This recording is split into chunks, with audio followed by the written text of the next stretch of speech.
आप सभी के हृदय में विराजमान परमात्मा को मेरी राम राम। प्रभु श्री राम लक्ष्मण के साथ पंपा सरोवर के तट पर बैठे हैं और निहार रहे हैं पंपा सरोवर को। अद्भुत से अद्भुत सरोवरों में से एक, सरोवरों का शिरोमणि पंपा सरोवर। पंपासर का वर्णन अब तुलसीदास जी कर रहे हैं कि कैसी है वहाँ की अनुपम छटा, देखने योग्य, देखने योग्य। आइए आप सभी पंपा सरोवर के इस मनोहर तट पर आइए जहाँ प्रभु श्री राम लक्ष्मण जी के साथ बैठे हैं और निहारिए इस सौंदर्य को। संत हृदय जस निर्मल बारी। पंपा सरोवर का जल कितना साफ है इसके बारे में तुलसीदास जी बता रहे हैं कि बिल्कुल साफ पानी, पर कैसा साफ, किसके जैसा साफ। तुलसीदास जी कह रहे हैं जैसे संतों का हृदय होता है ना, संतों के हृदय के समान पंपा सरोवर का जल अति निर्मल है। निर्मल, जिसमें कोई मल ना हो, कोई गंदगी ना हो, कोई दोष ना हो, कोई विकार ना हो। संत हृदय जस निर्मल बारी, बांधे घाट मनोहर चारी। 4 घाटों में बंधा हुआ है, चारों घाटों से घिरा हुआ यह अनुपम पंपा सरोवर संत के हृदय सरीखा जल धारण किए हुए है। इतना निर्मल।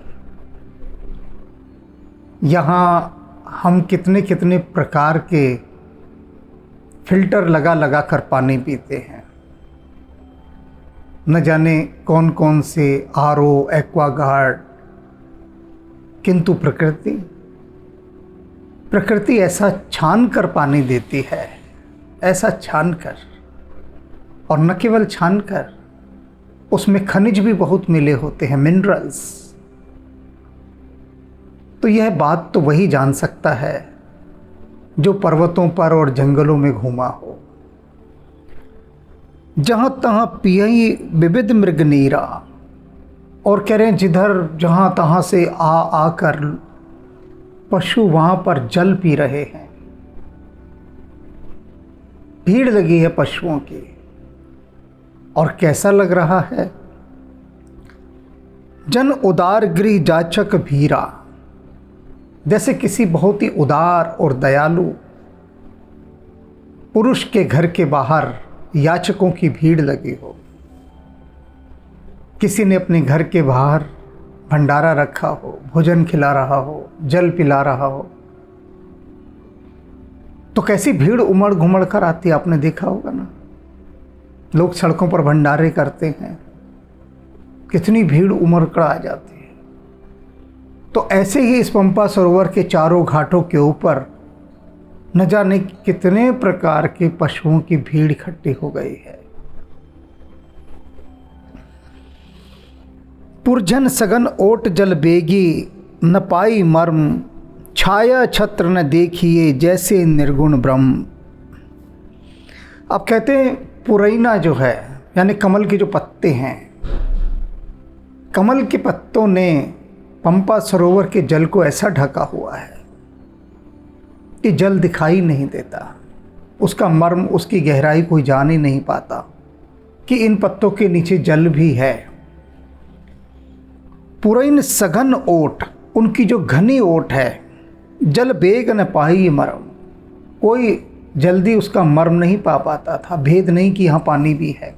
बहुत बड़ा पंपा सरोवर, और एक हिस्सा ऐसा भी कि जो ढका हुआ है पूरी तरह से कमल के पत्तों से। अभी पत्तों की बात हो रही है, फूलों की भी होगी। तो पूरा छाया हुआ है।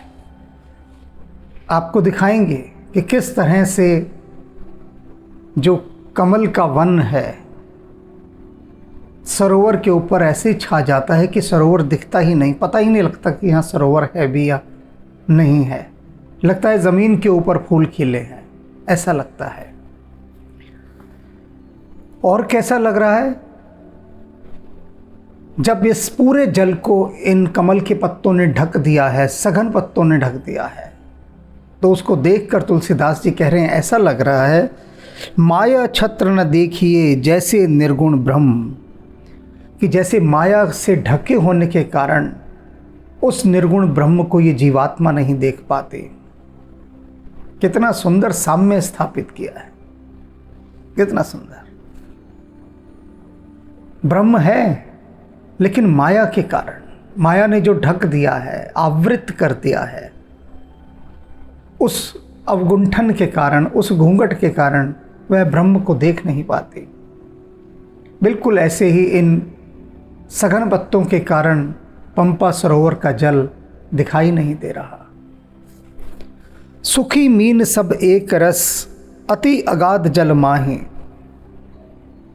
इसके अंदर जो मछलियां हैं, अगाध गहरे जल के अंदर जो मछलियां हैं, वो सब एक रस है।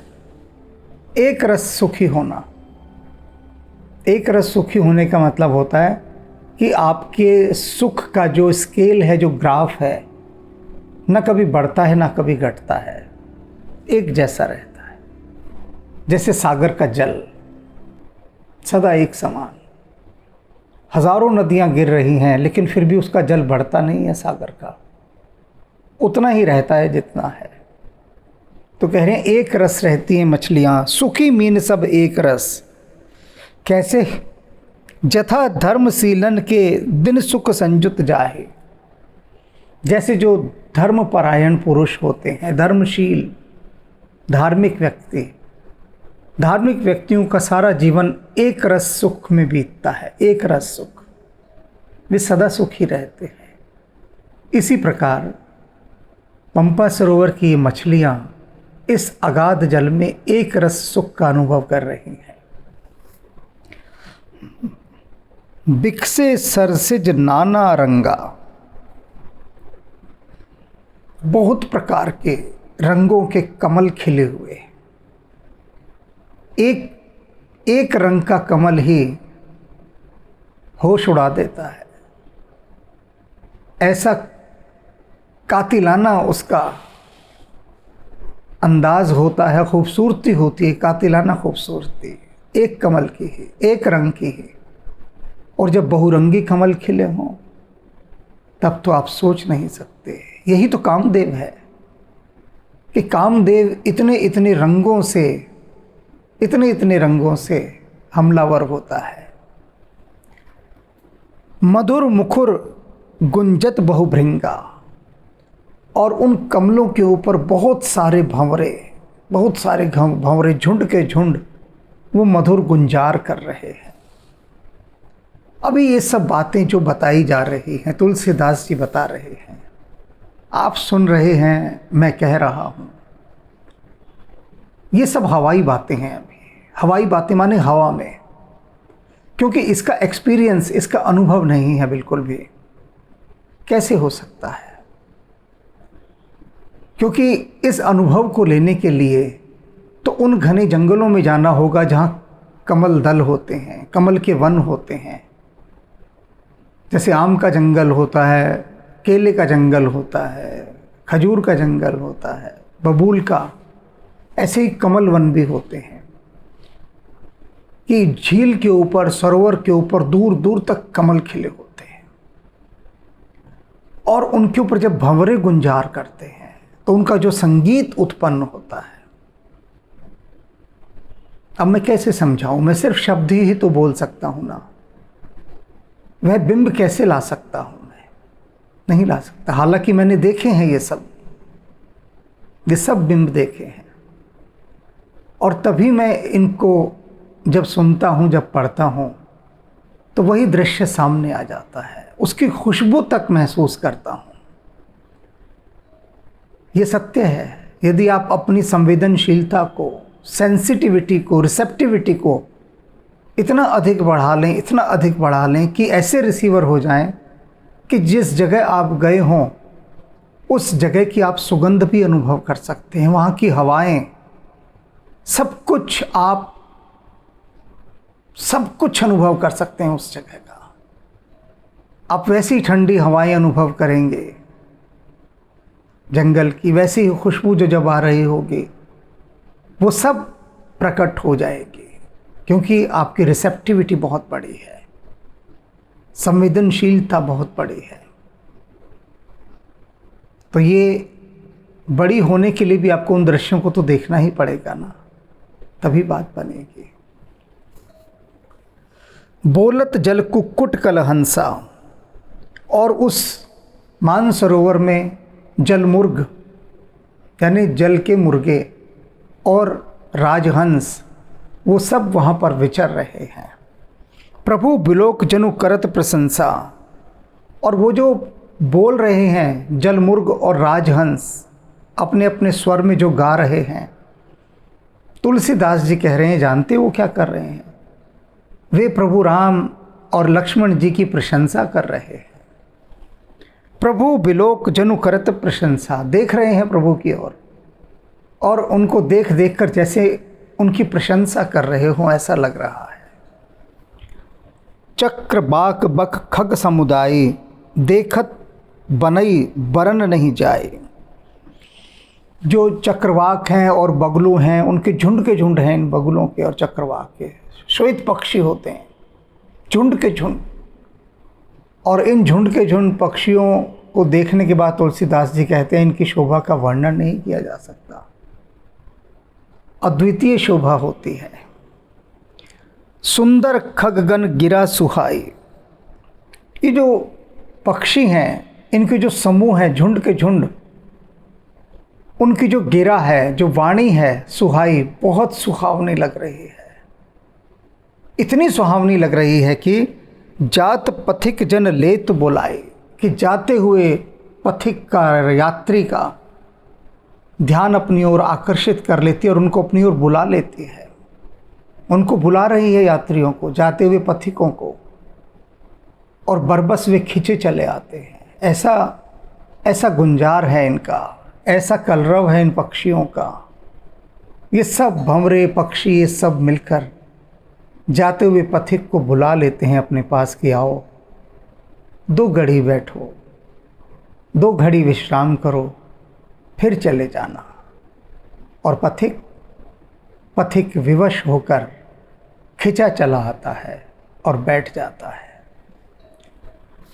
ताल समीप मुनीन गृह छाए, और उस सरोवर के निकट मुनियों के बहुत सारे कुटीर बने हुए हैं, छाए हुए हैं चारों तरफ।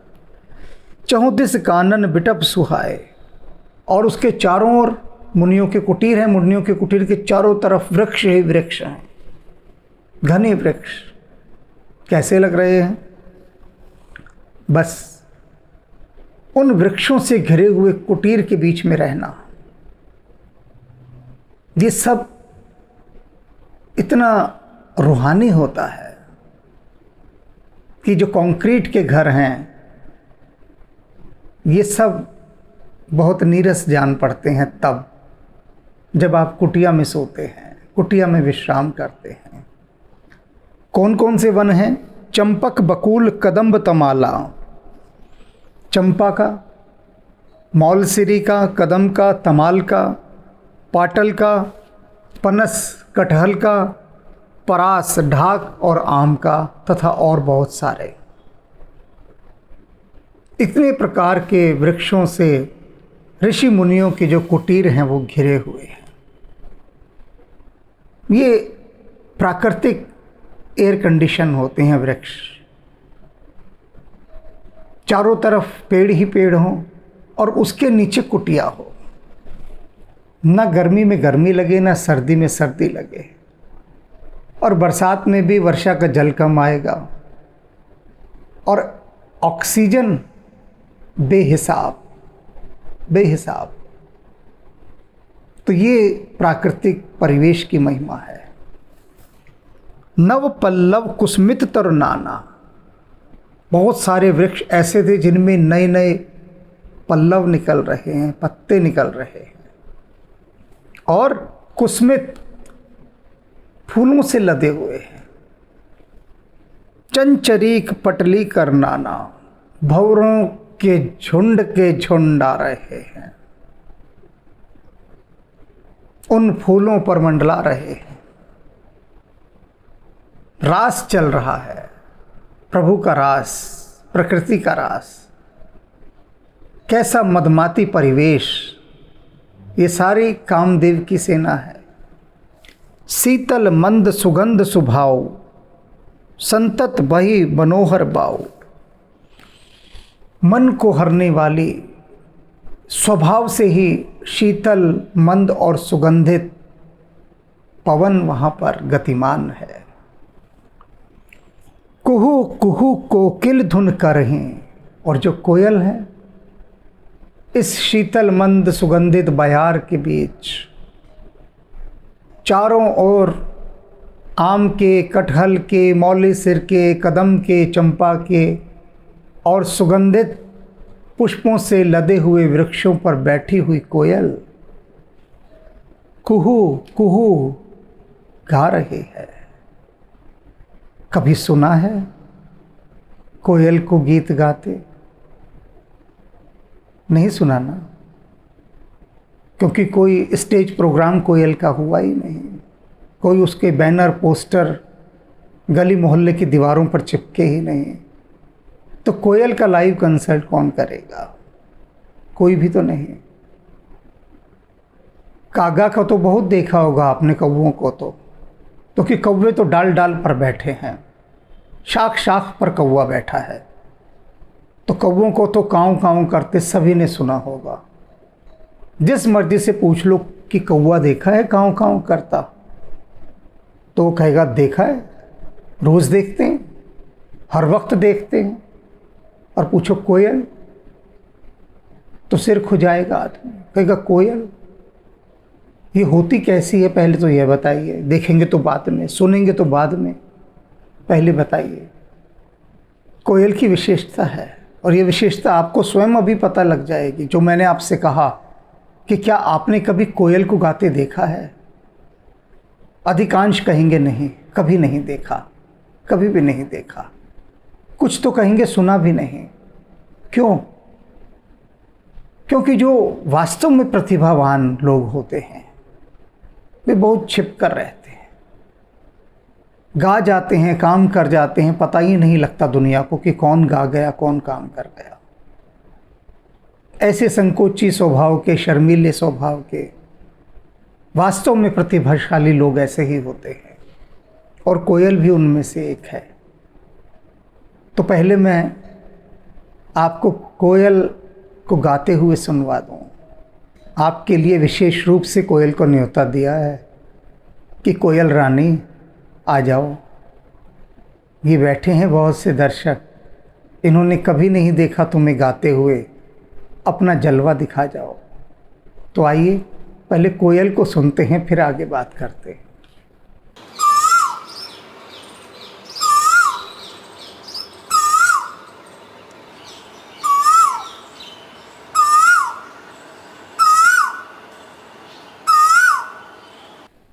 क्यों, कुछ हुआ?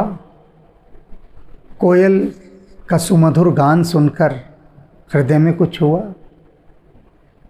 और वही जो हुआ वही ऋषि मुनियों को हो रहा है इस समय। कुहू कुहू कोकिल धुन करहीं, सुनि रव सरस ध्यान मुनि टरहीं। इस सरस गान को सुनकर जो ऋषि मुनि ध्यान करने बैठे हैं उनका ध्यान भी टल रहा है, भंग हो रहा है। कुत्ते भौंक रहे हों तो ऋषि मुनियों को कोई फर्क नहीं पड़ता, हाथी चिंगाड़ रहे हों, शेर दहाड़ रहे हों, खूब मज़े से वो ध्यान करते हैं, कोई फर्क नहीं पड़ता। भौंकते रहे कुत्ते, दहाड़ते रहे शेर, चिंगाड़ते रहे हाथी, ऋषि मुनि ध्यान लीन रहते हैं। लेकिन कोयल, कोयल का सुमधुर गान सुनकर वे कहते हैं ध्यान व्यान तो फिर होता रहेगा, फिर कर लेंगे, पहले कोयल को तो सुन लें।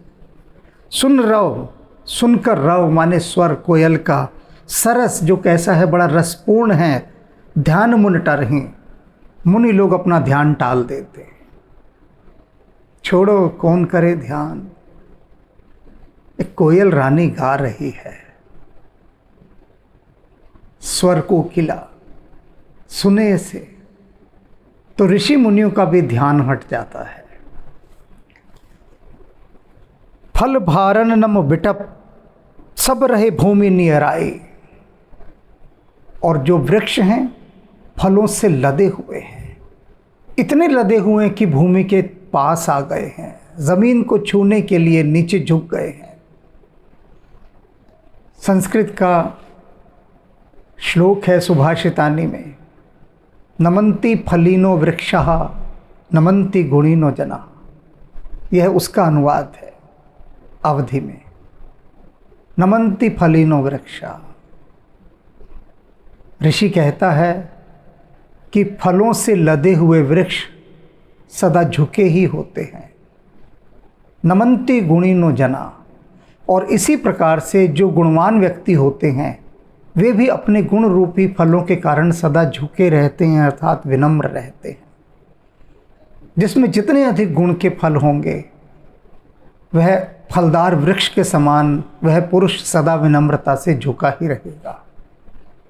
वही बात यहाँ कही है, फल भारन, फल के भार से, नम बिटप, झुके हुए हैं। नम संस्कृत की नम धातु, झुके हुए हैं वृक्ष। सब रहे भूमि नियराई, सब भूमि के नियर आ गए हैं, करीब आ गए हैं, पास आ गए हैं। इतने पास कि आप हाथ बढ़ाएं और फल तोड़ लें। पर उपकारी पुरुष जिम नव ही संपत्ति पाए। और कैसे कि जैसे परोपकारी व्यक्ति बहुत सारा धन संपत्ति पा जाए तो वह और विनम्र हो जाता है, और विनम्र।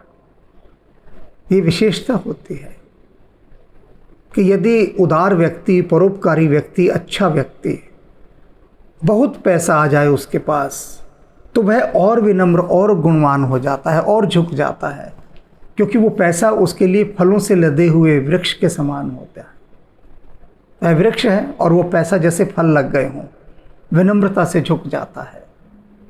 लेकिन वही धन यदि अहंकारी को मिल जाए तब अहंकारी बहुत इतराता है और अहंकार उसका बढ़ जाता है।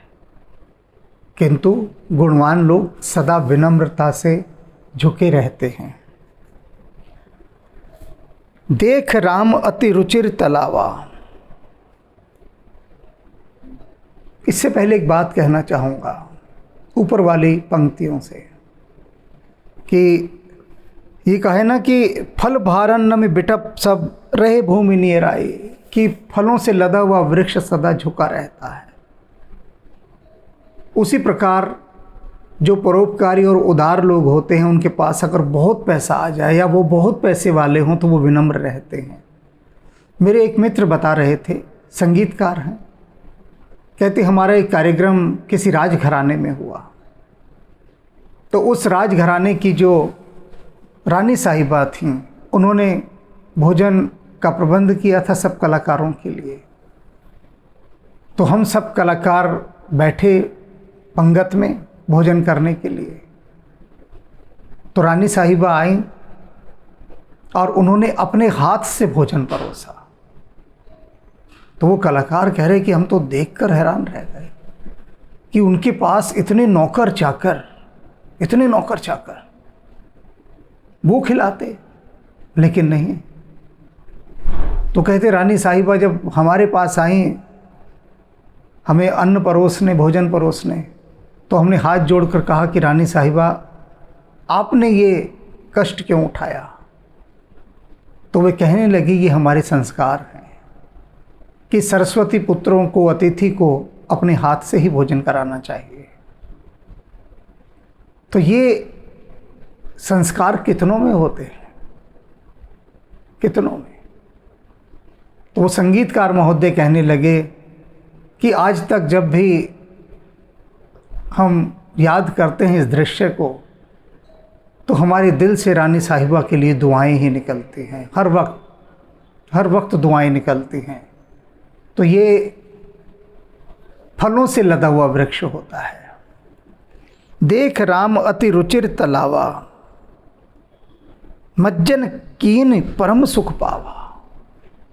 और उस सुंदर तालाब को देखकर प्रभु श्री राम ने वहाँ पर स्नान करने का निर्णय लिया और वे उस सरोवर में स्नान करने लगे। देख सुंदर तरबर छाया, बैठे अनुज सहित रघुराया।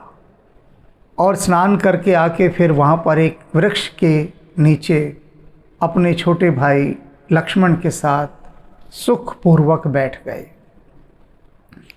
तह पुनि सकल देव मुन आए। और उस समय जब प्रभु वहाँ पर बैठे हैं, सारे देवता वहाँ पर आए। अस्तुति करी निज धाम सिधाए। उन्होंने वहाँ पर आकर प्रभु श्री राम की स्तुति की, उन्हें प्रणाम किया, नमस्कार किया और अपने अपने धाम को लौट गए। बैठे परम प्रसन्न कृपाला। वे जो कृपाला हैं, कृपालु हैं, कृपा के धाम हैं प्रभु श्री राम, प्रसन्न होकर बैठे हैं, बहुत प्रसन्न हैं, बैठे हैं वहाँ। कहत अनुजसन कथा रसाला। और लक्ष्मण जी को बहुत सारी रसीली कथाएं सुना रहे हैं। लक्ष्मण जी कथाओं का आनंद ले रहे हैं, प्रभु कथा सुना रहे हैं। एक से एक रसपूर्ण कथाएं, एक से एक रसपूर्ण। और इतने वर्ष प्रभु जंगलों में रहे अपने भाई के साथ, सीता के साथ। 14 वर्षों तक क्या किया उन्होंने वहाँ पर? बातें तो की ही होंगी ना, कोई चुप थोड़ी ना रहे होंगे कि चुपचाप बैठे हैं, बस जा रहे हैं सिर झुकाए धनुष बाण लिए। अरे अपने आत्मीय जनों के साथ हैं, अपनी पत्नी के साथ हैं, भाई के साथ हैं, बातें तो की होंगी ना। 14 साल क्या बातें की होंगी? वो सारी बातें हनुमान जी ने लिखवा दी हैं हमसे। आप वन वन में राम में पढ़ सकते हैं वे बातें। उससे पहले भी हैं, आगे भी हैं, पीछे भी हैं। वन वन में राम आध्यात्मिक उपन्यास में ये सब बातें हैं कि राम कौन कौन सी कथाएं सुनाते हैं। अभी लक्ष्मण को सुना रहे हैं, सीता को सुनाते थे, क्या कथाएं होती थी। और राम के कथा सुनाने का ढंग होगा ही अलग, है ही अलग। ऐसी कथा सुनाते हैं राम जब सुनाते हैं, बस कछ जाए न बरने।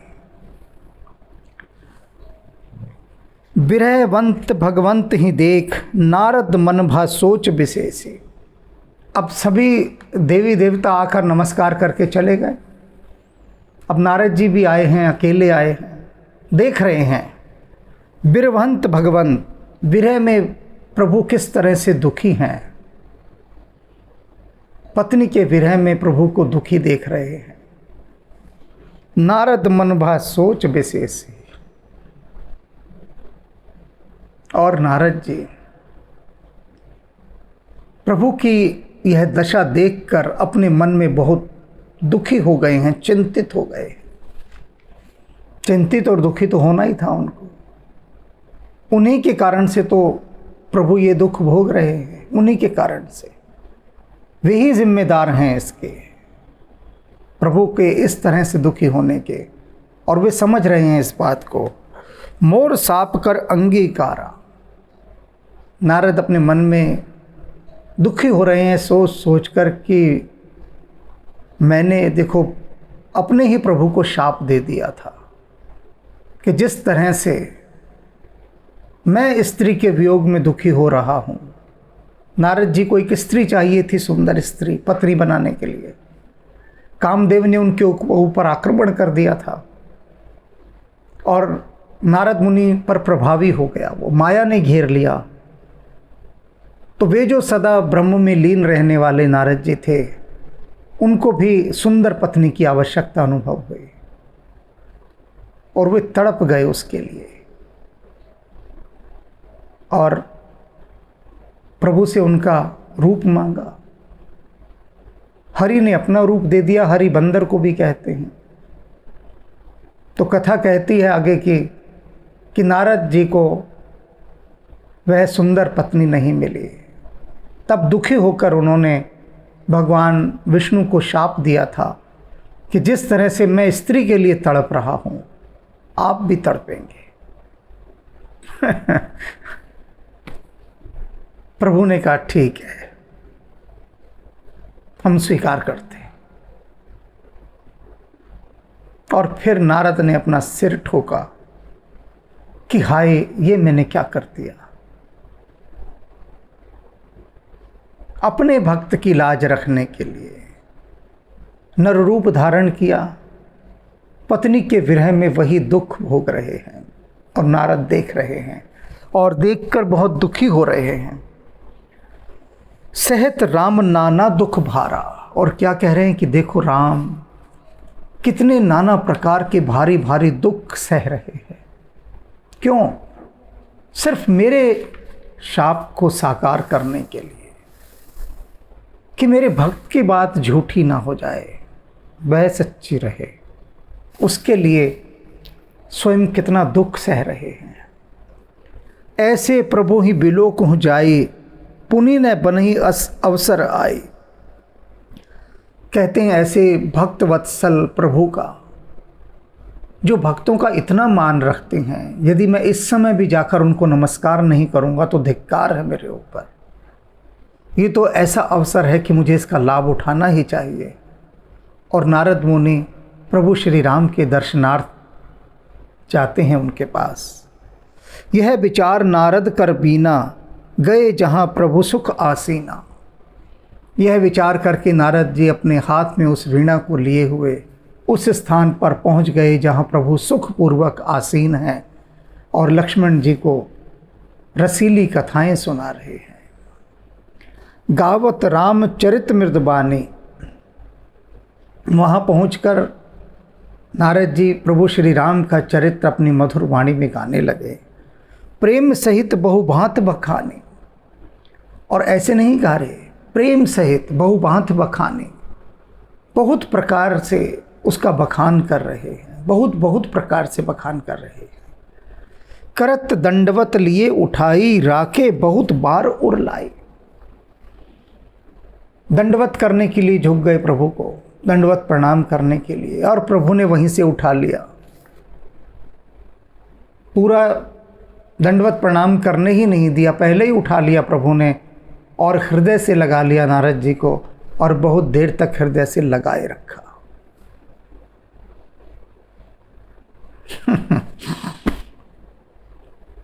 बहुत देर तक हृदय से लगाए रखा।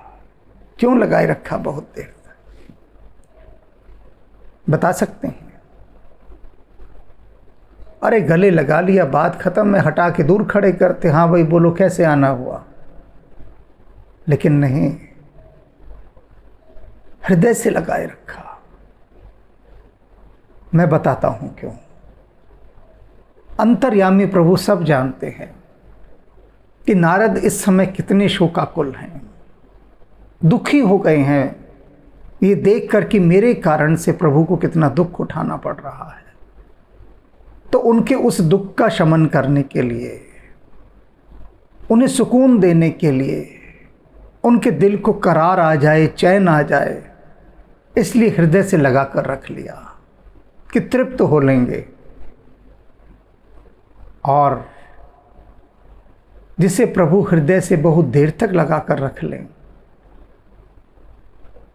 वहाँ तो फिर आनंद ही आनंद, दुख कहाँ होगा? दुख की छाया भी नहीं हो सकती। भगवान सूर्य आ जाएं तो अंधकार भला रहेगा? प्रभु हृदय से लगा लें तो दुख भला रहेगा? जिस सिर ऊपर तू स्वामी, सो दुख कैसा पावे। तो इसीलिए प्रभु श्री राम ने नारद जी को हृदय से लगाए रखा।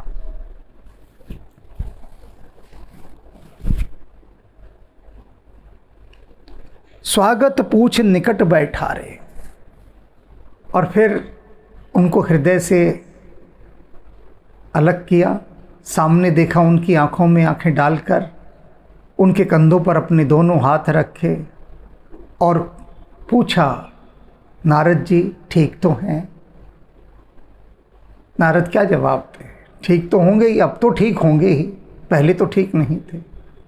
स्वागत पूछ निकट बैठा रहे, उनका स्वागत किया, हालचाल पूछा, निकट बिठाया, अपने पास बिठाया।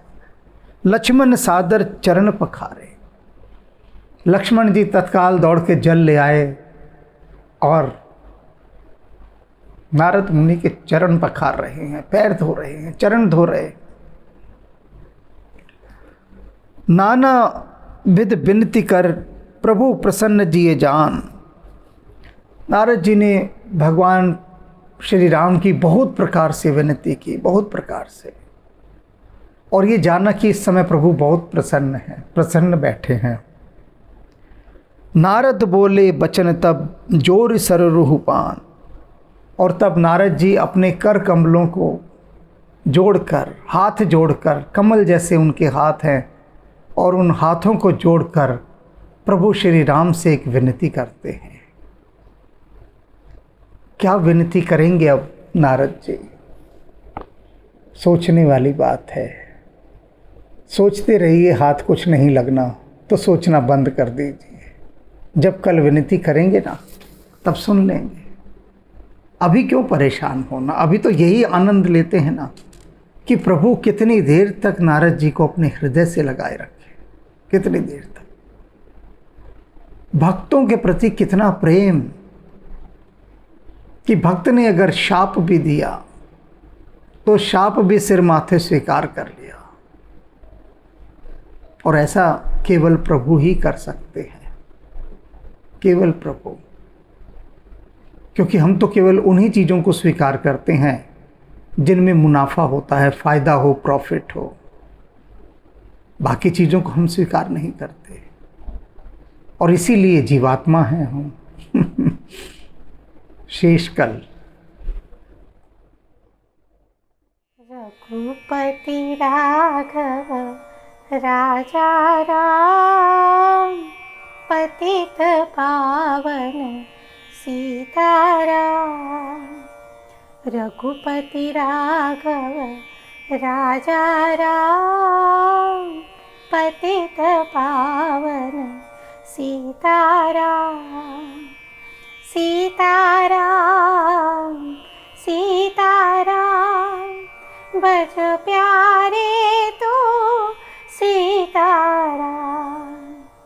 सीताराम सीताराम बज प्यारे तो सीताराम। रघुपति राघव राजा राम, पतित पावन सीताराम। सीताराम सीताराम बज प्यारे तो सीताराम। सीताराम सीताराम बज प्यारे तो सीताराम। रघुपति राघव राजा राम, पतित पावन सीताराम। पतित पावन सीताराम। पतित पावन सीताराम।